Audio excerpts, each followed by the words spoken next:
Bien, pues en esta sesión vamos a abordar el tema de teoría de la producción, que se le conoce con distintos nombres, no solo como teoría de la producción, sino también como teoría teoría del productor,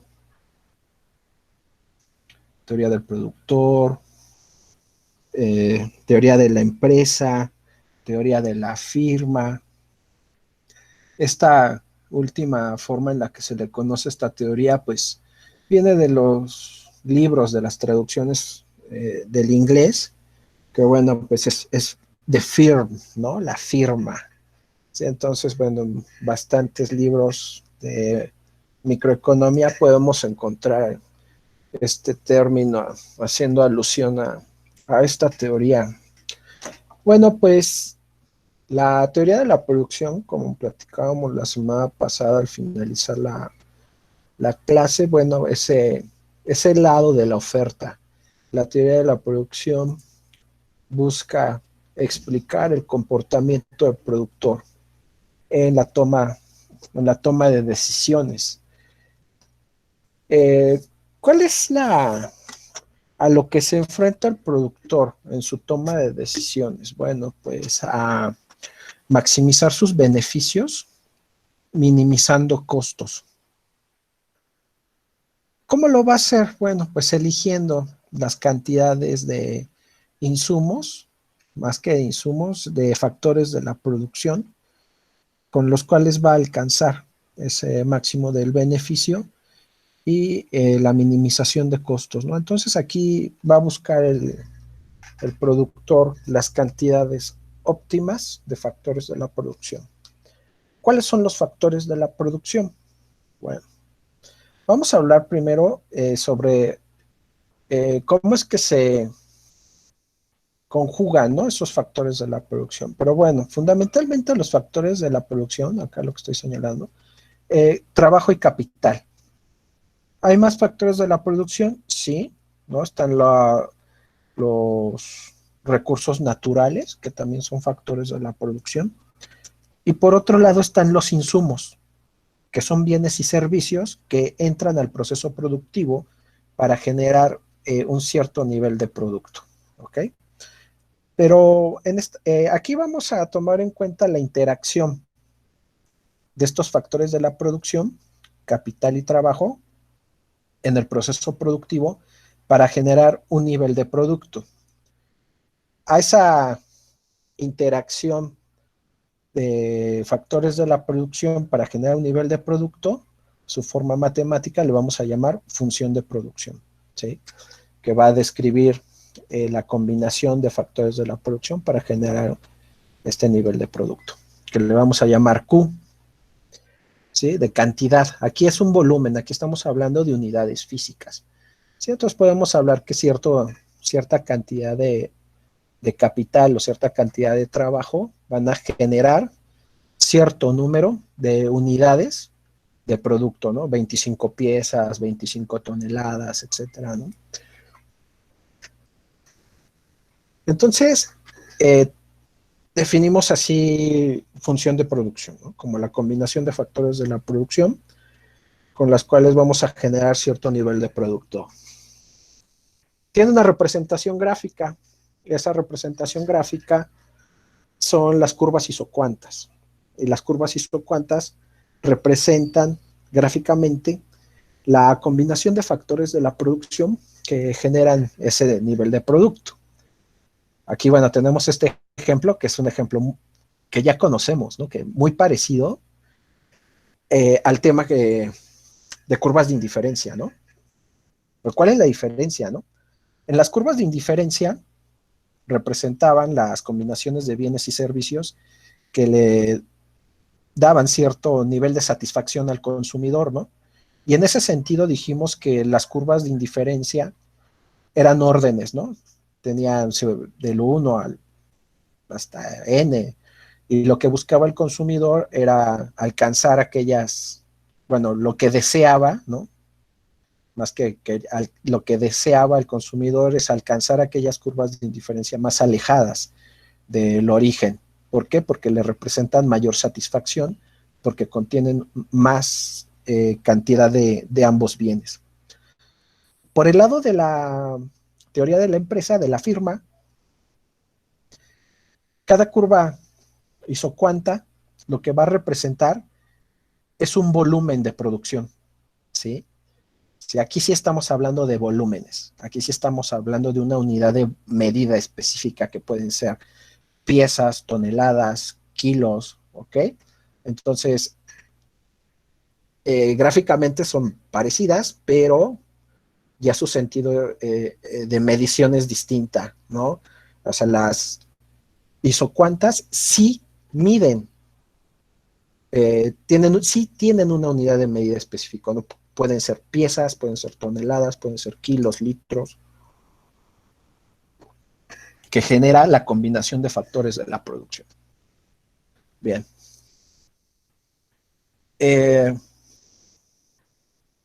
Estas curvas isocuantas tienen una pendiente, ¿no? Esa pendiente le vamos a llamar relación marginal de sustitución técnica, que bueno, pues su interpretación es similar a la relación marginal de sustitución por el lado de las curvas de indiferencia. Por el lado de las isocuantas, su relación marginal de sustitución técnica es la variación de los factores de la producción, ¿no? Es la relación o la tasa de cambio de la variación del factor de la producción capital y sobre la relación de cambio de la cantidad del factor trabajo. Bien. Entonces, el problema al que se va a encontrar el productor, ¿no? Para elegir esa combinación de factores de la producción que maximicen su función de beneficio, que estoy señalando de este lado derecho, que se especifica de la siguiente forma. Cuando hablamos los economistas de esta función de beneficio, le llamamos pi. Ajá. La denotamos con pi. ¿Sí? Es beneficio, le denotamos con la letra pi. P por Q es el precio por la cantidad, el precio de venta por la cantidad vendida. Este P por Q es el ingreso, ¿sí? Es el ingreso que tiene el productor de esta producción, ¿vale? Y luego viene menos los costos totales. Esta parte de los costos totales la vamos a estudiar en la próxima sesión. Los costos totales están conformados de dos elementos. Nos regresamos al capital y al trabajo, que son los costos fijos y los costos variables. Los costos fijos están representados por los costos del capital. Entonces el capital tiene un costo, tiene un precio, que es la tasa de interés o el rendimiento del capital, ¿sí? Entonces el producto de la tasa de interés o rendimiento por el valor del capital es igual al costo fijo. Luego los costos variables. Los costos variables están especificados por L, que es trabajo, ¿sí? Que es la cantidad de trabajo. La cantidad de trabajo, la unidad de medida puede ser en horas, en personas, en puestos de trabajo, ¿sí? Y bueno, W, que es el salario.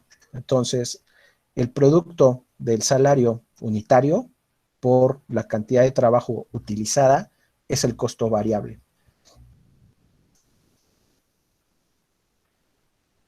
Bien, entonces todo este problema que tiene el productor, pues busca maximizar el beneficio, minimizando costos, eligiendo las cantidades de factores de la producción que le resuelvan ese problema, ¿vale? Entonces así elegirá el volumen de producción que maximice el beneficio. Y bueno, pues ¿dónde logra eso? Si recordamos, ¿no? Por el lado del consumidor, cómo resolvía el consumidor su problema de optimización, pues era el punto de tangencia entre su curva de indiferencia y la restricción presupuestaria. ¿Dónde lo hará el productor? Bueno, el productor lo va a hacer en el punto de tangencia de su curva isocuanta con esta restricción que tiene. ¿Cuál será la restricción a la que se enfrenta el productor? La restricción a la que se enfrenta el productor son los costos, ¿sí? Esos son los costos, perdón, esa es la restricción a la que se va a enfrentar el productor. ¿Sí? Entonces, ahí donde haga tangencia esta isocuanta y su recta isocostos, se llama, la vamos a ver la semana que entra, ahí es donde resuelve el problema el productor. Bien, esta teoría tiene elementos importantes para el análisis económico. En otras ciencias, ¿no? Por ejemplo, en la contabilidad o la administración, la determinación del corto y del largo plazo lo hacen con base en el tiempo, ¿no? En el tiempo real. Es decir, que en algunas ciencias dicen, no, pues ¿cuál no es el corto plazo? ¿No? Corto plazo dicen, no, pues un año o hasta menos, ¿no? Y el mediano plazo, no, pues 2 años X, ¿no? O el largo plazo es, no, pues ya 10, 25 años, ¿no? Bueno, los economistas distinguimos a partir de esta teoría el corto plazo a partir de nuestra función de producción. Nosotros los economistas decimos que el corto plazo, con respecto a la función de producción, los factores de la producción que conforman esta función, solamente uno es variable, que sería el trabajo, y el otro está fijo, que es el capital. Y en el largo plazo, todos los factores de la producción son variables. ¿Por qué es así? Bueno, porque en el corto plazo, los bienes de capital son difícilmente cambiantes. Un ejemplo, o sea, un bien de capital como una fábrica, o sea, que uno dijera, bueno, pues saben que vamos a levantar una nueva fábrica a partir de esta que tenemos aquí, no lo haces en un año, ¿no? Un ejemplo, actualmente la refinería de Dos Bocas, ¿no? O sea, no va a estar mañana, ¿sí? No va a estar en un año, va a estar en 2 o en 3 años, ¿sí? Eso es lo que vemos nosotros los economistas cuando decimos, es que en el corto plazo solamente un factor de la producción es variable. ¿Cuál? El trabajo. El trabajo sí lo puedo variar. Y en el largo plazo, todos los factores de la producción pueden ser variables, ¿no? O sea, incluso hasta el capital puede ser variable, ¿no?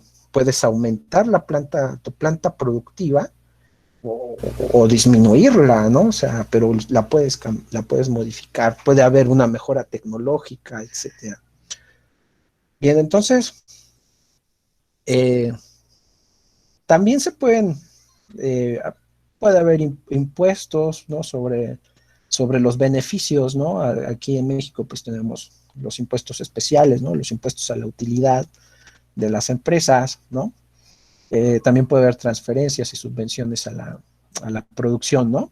O a los factores de la producción, ¿no? O sea, el Estado puede subvencionar por el lado de los salarios y que lo hace, ¿no? O sea, eh, por ejemplo, ¿no? En la UNAM, ¿no? O sea, a los profesores, ¿no? Que ganan o ganamos, ¿no? Menos de cierta cantidad de salarios mínimos, ¿no? Ya en total, hay una subvención, un subsidio, ¿no? A nuestro salario, ¿no? Entonces, el Estado también puede hacer esas transferencias al salario, ¿no? Y que apoyan a la mejora de los ingresos de los trabajadores. Bien, entonces, estos son los elementos, ¿no? Fundamentales para entender a la teoría de la producción. Ahora, bueno, pues hay que ver cómo funciona el corto y cómo funciona el largo plazo, haciendo análisis económico a partir de la función de producción que tenemos. Bueno, pues vamos a ver el corto plazo, ¿vale? Entonces, vamos a definir algunos otros conceptos, perdón, ¿no? Respecto al análisis que se tiene que hacer, que es el producto medio del producto marginal. El producto medio mide la productividad. ¿Y eso cómo es la productividad? Es la producción respecto a cada elemento del factor de la producción. Como este es corto plazo, lo que estamos viendo, y solo hay un factor variable, y ese factor variable es el trabajo, pues entonces el producto medio es el producto medio del trabajo. El resultado de esto es de la producción total, cuánto genera o a cuánto le corresponde a cada trabajador. Bueno, esa es una medida de productividad. Es una, no es la única. Sí, aquí, bueno, pues estamos viendo cuánto toca per cápita de trabajadores de producción, ¿sí? Entonces, pues a partir de esos resultados, ustedes, ¿no? O un empresario que tenga un negocio, ¿no? Produzca algo, puede medir la planta productiva, puede medir a sus trabajadores qué tan productivos son, ¿sí? De un punto del tiempo y otro punto, en otro punto del tiempo, ¿no? Si eso les viene, ¿no? Satisfaciendo, ¿no? Ese nivel de productividad que está presentando su planta de producción, bueno, o si no, ajustar la planta productiva. Y bueno, cuando hablamos esto de ajustar la planta productiva en el corto plazo, pues a lo que nos referimos es o aumentar la contratación de trabajadores o disminuirla, ¿sí? Bien, el otro concepto que hay que definir es el de producto marginal, ¿no? Producto marginal, ya tenemos un conocido, ¿no? Que es la utilidad marginal, ¿no? Esa, eh, ese concepto de producto marginal, bueno, pues lo definimos, ¿no? Similarmente, como la utilidad marginal, ¿no? Que es la variación del producto o de la producción cuando variamos en una unidad el factor de la producción, en este caso el factor trabajo, ¿no? Bueno, ¿cuáles son los elementos que hay que analizar acá, ¿no? Bueno, esta gráfica corresponde a esta función de producción, ¿no? Se pueden estimar las funciones de producción, de hecho a nivel macroeconómico ustedes pueden realizar estimaciones de la función de producción a partir de un modelo que se genera en México, se llama modelo CLEMS, ¿sí? Que es capital, trabajo y los insumos, que es energía, materias primas y servicios. Y bueno, y a partir de esos resultados, bueno, pues ustedes con alguna técnica econométrica, ¿no? Que elijan, pueden estimar funciones de producción como de este estilo, ¿no? Bueno, la gráfica de esta función de producción queda de esta forma, que es la línea anaranjada. Y bueno, ¿qué es lo que nos dice la gráfica? Que en el corto plazo, en el eje de las X está graficado el trabajo y en el eje de las Y es el volumen o nivel de producción.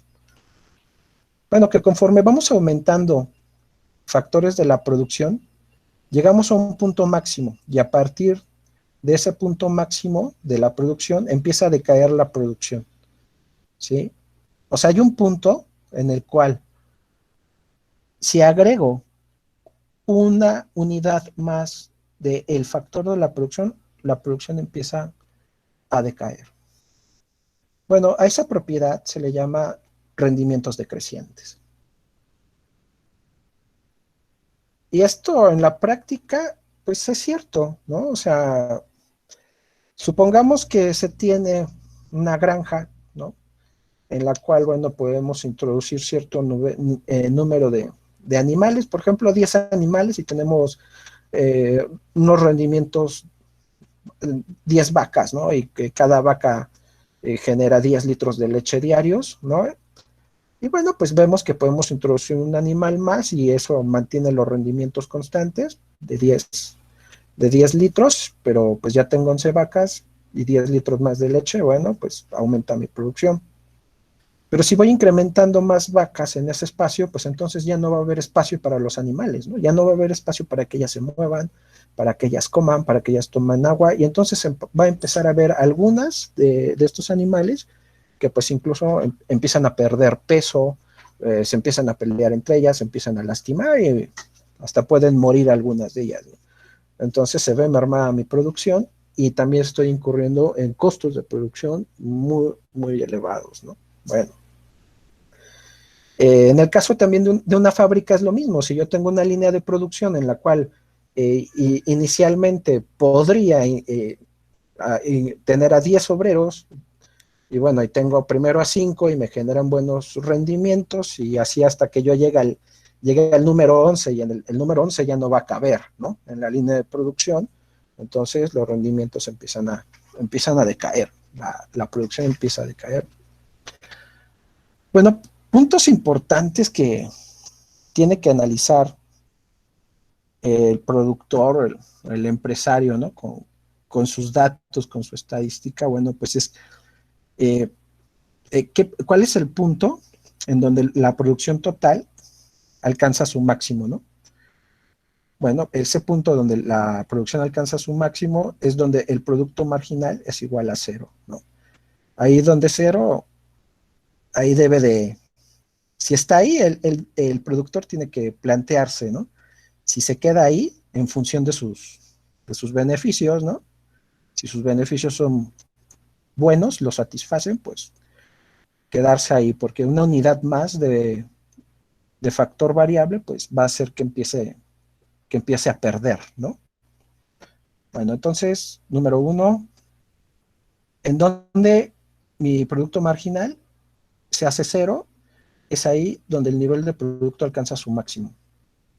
Después de ahí va a empezar a caer y el producto marginal empieza a ser negativo.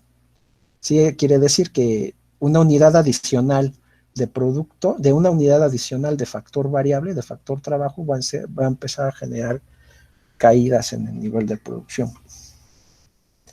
Con otros elementos que debe de estudiar, ¿no? A partir del punto donde el producto marginal, que es la línea amarilla, y el producto medio, la línea gris, son iguales, ¿sí? Hacia la izquierda y hacia la derecha.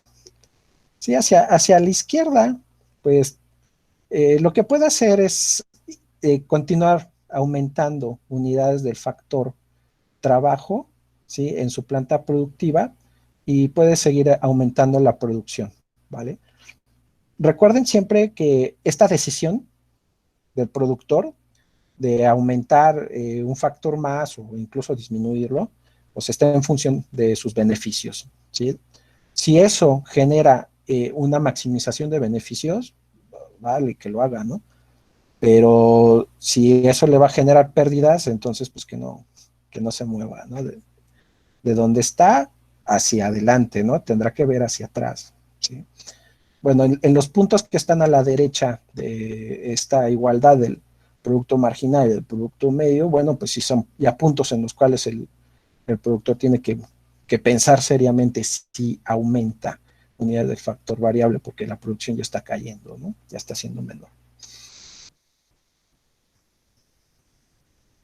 Sí, bueno, toda esta relación, ¿no? Entre el producto total y los productos, el producto medio, el producto marginal, los factores de la producción, pues nos lleva, ¿no? a entender más la ley de los rendimientos decrecientes o la ley de los rendimientos marginales decrecientes, ¿no? Que bueno, resumido nuevamente, bueno, pues que nos dice que a medida de que vamos aumentando unidades del factor de la producción, en este caso factor variable, lo que implica es que va a decrecer la producción, ¿no? Bien, otra pregunta importante aquí es de qué otra forma puedo aumentar la producción, ¿no? ¿De qué otra forma puedo hacer que esto se vea diferente, ¿no? Bueno, la otra forma es pues moviendo el capital, ¿no? Sí. Pasemos a esa parte, ¿no? De largo plazo, ¿no? Y utilicemos las dos herramientas, esta que les voy a explicar a continuación y esta. Bien, dijimos que en el corto plazo el capital se mantiene fijo, ¿no? Bueno, vamos a suponer que hay un incremento de capital, nada más vamos a ponerle algo poquito, ¿no? Una unidad más, ¿no?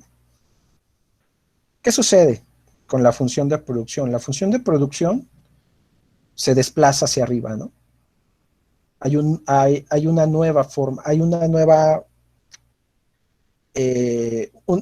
trayectoria de producción, ¿sí? Pasa lo mismo con los productos medios y los productos marginales.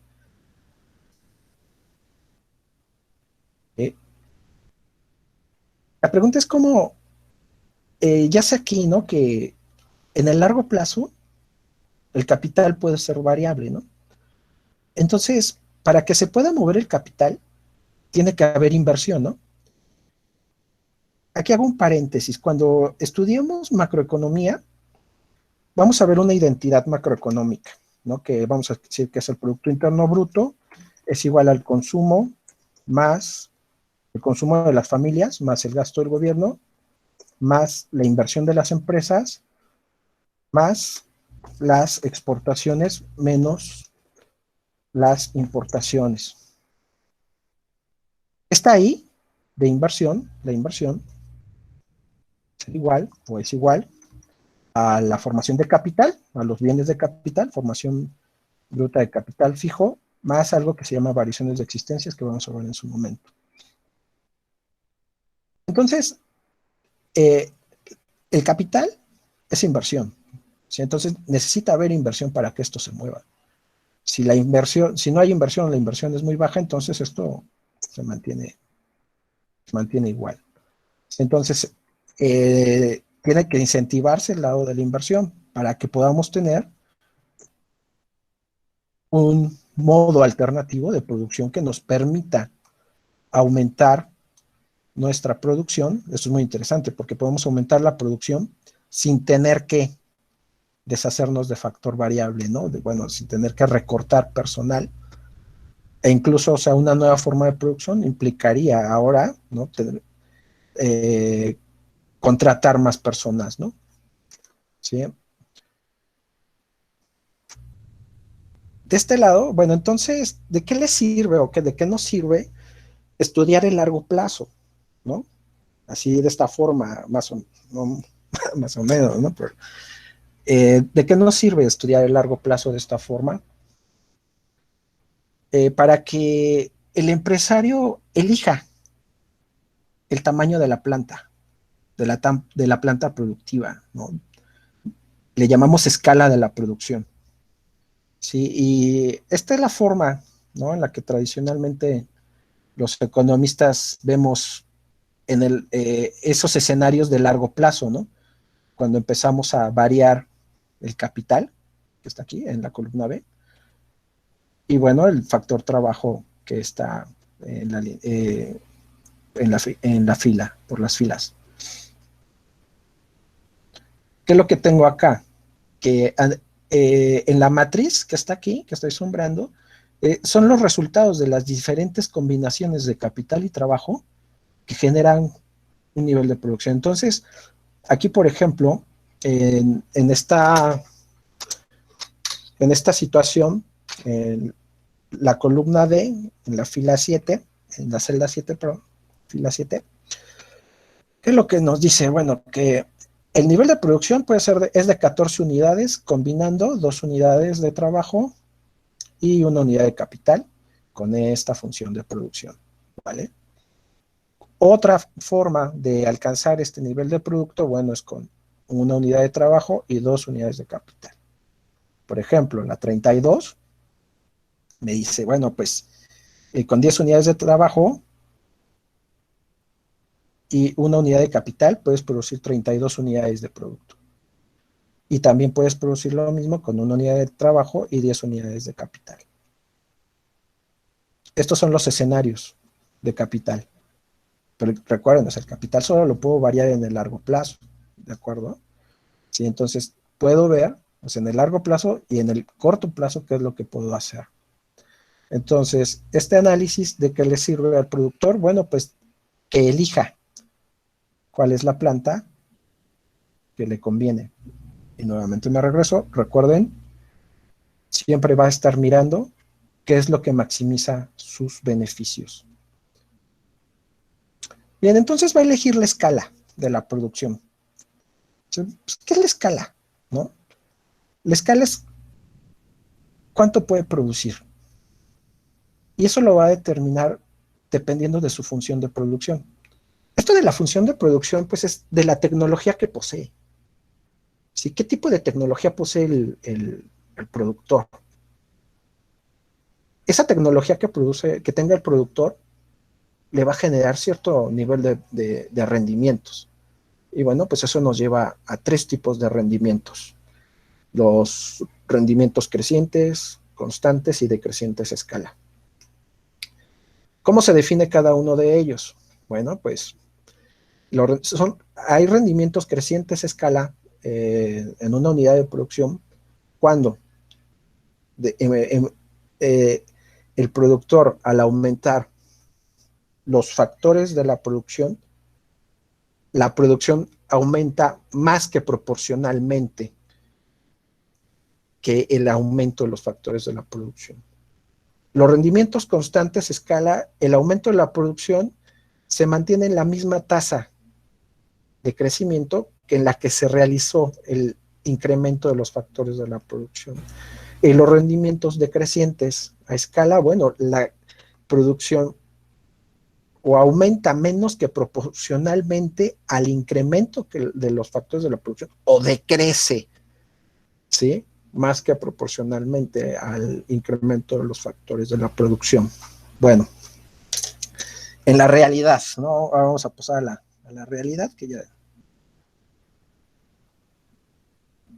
¿Dónde puedo llevar este análisis, no? Acá tengo un ejemplo de la realidad, ¿no? Ese es el modelo y este es el ejemplo de la realidad. Estos son, esta es una plantilla de costos de producción de maíz en México, en el estado de Tamaulipas. El productor, ¿qué es lo que hace? ¿Cómo va a proyectar? Bueno, pues primero determina cuánto puede producir. ¿En qué? En una hectárea, ¿sí? Este nivel de producto que tenemos en la columna Q me dice 8 toneladas por hectárea. Tiene estos costos de producción. En la columna A estoy señalando sus costos de producción, que de forma resumida son preparación del terreno, siembra, fertilización, labores culturales, riegos, control de plagas. Aquí hay dos elementos importantes para el productor. Uno es que tiene todos estos insumos, tiene dos factores de la producción, que es la tierra, ¿sí? Y el factor trabajo. El factor trabajo está acá, en los jornales, ¿sí? Entonces, estas 8 toneladas que va a producir en una hectárea es resultado de la interacción de todos estos factores de la producción, ¿sí? Entonces, cuando él utiliza su dinero, ¿no? Que esta es la columna C que dice la parte no financiable y la parte financiable, que es la lana que le van a prestar, cuando ya las utiliza, cuando ya siembra, cuando va y hace las fertilizaciones o las aplicaciones de pesticidas y lo que tenga que hacer, los riegos, el producto van a ser 8 toneladas. Después, estima un precio o ya conoce el precio, ¿no? En nuestra teoría sabemos que tanto el productor como el consumidor son precio aceptantes, porque conocen el precio, ¿no? Bueno, conoce el precio y el producto del precio por la cantidad le va a dar los ingresos, ¿no? Vamos a ver, ahí nos dice ingresos, entonces precio por cantidad, 26,400 pesos, ¿no? Este es el ingreso que espera el productor obtener de su unidad de producción. Los 8 toneladas es la producción que espera obtener al utilizar todos estos factores de la producción. Estos son sus ingresos, ya conoce sus costos, es la suma de todos los elementos que tenemos de este lado, del lado izquierdo, y procede a obtener su utilidad total. Su utilidad total es igual al ingreso menos los costos. 5,422 pesos, no, como estos costos los hace, bueno, ¿no? Se trabajan junto con contadores públicos, bueno, pero para nosotros los economistas este es el beneficio, ¿no? Este es el beneficio que tendría el productor. Entonces, este es el resultado de su tecnología, que vamos a ver acá. En el caso de la agricultura, aquí nos dice tecnología, qué tipo de tecnología está utilizando. El tipo de riego es por goteo, utiliza semillas mejoradas, que es la M, y también fertiliza, hace fertilización de semillas y de suelo. ¿Ok? Entonces, con esta tecnología, que contiene todos estos elementos, ¿sí? Estos insumos y factores de la producción, ¿no? Junto con, que tiene trabajo, tierra e insumos, genera 8 toneladas.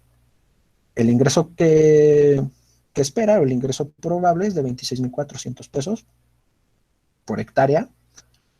Y bueno, sus costos son de 20,978. La diferencia, la resta entre costos, entre ingresos y costos, pues nos va a dar su beneficio, ¿no? Acá la utilidad. Y bueno, pues espera tener unos ingresos de 5,422 pesos. ¿Sí?